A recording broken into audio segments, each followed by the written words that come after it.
What's going on, guys? We are finally here. It wasn't the season we had hoped for. We all wish the New York Giants would be playing in this game in 2 weeks from now, but that was not the case. I will recap this season at the completion of the Super Bowl. But here we are, 2 weeks away from Super Bowl 58. We got the Kansas City Chiefs, the defending, reigning Super Bowl champions, a rematch with the San Francisco 49ers. This time, the Niners have a new quarterback under center in Mr. Irrelevant himself, Brock Purdy. I'll get to that game preview, but what two games we were in store for yesterday. The first one, Kansas City, the visiting team, heading into Baltimore against a hostile environment. Could Lamar Jackson, legacy game, could he get over the hump? Can he prove that MVPs aren't just the only thing that he can win? He can win the big ones. Joe Burrow was the only quarterback that was able to beat Patrick Mahomes in an AFC title game recently. Lamar Jackson had a horrible day at the office. Spagnuolo, ex-Giants defensive coordinator, great. He had a plan to shut him down, and he did just that. It was a low-scoring game. The Chiefs got a lot of calls their way. They missed a defensive holding call on the Ravens tight end Isaiah Likely. That should have been called for a pass interference. And then Odell Beckham Jr. got held by the Darius Sneed. That should have been called.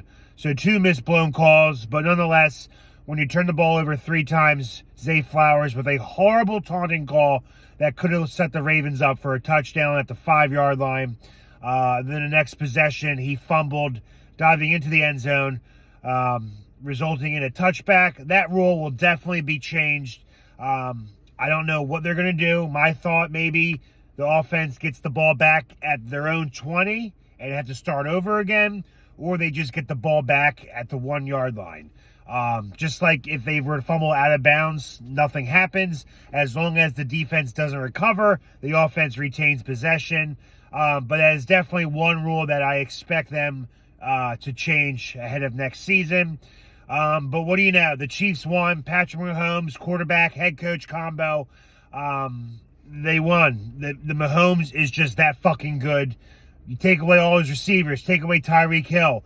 You put him in the first round wild card game against the Dolphins, -4, and he fucking wins with no running game. He wins by throwing the ball to fucking Van Den Scouting, to fucking no-name guys. You got Travis Kelce on one end, but he can't do it all. And Mahomes just continues to fucking win.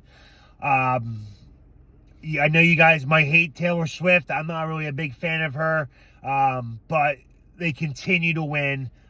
And the conspiracy of the Super Bowl logo can be finally put to rest. You got Niners and Chiefs. No purple team now. You got 2 red teams. And then you got the Niners game, which I thought was a horrible, if you're a Lions fan, a horrible outcome to be a Lions fan. Dan Campbell lost that game for you guys. I'm talking to you, Detroit Lions fans. Your coach, I respect him, ex-Giant tight end, ex-Giant, whatever, good guy.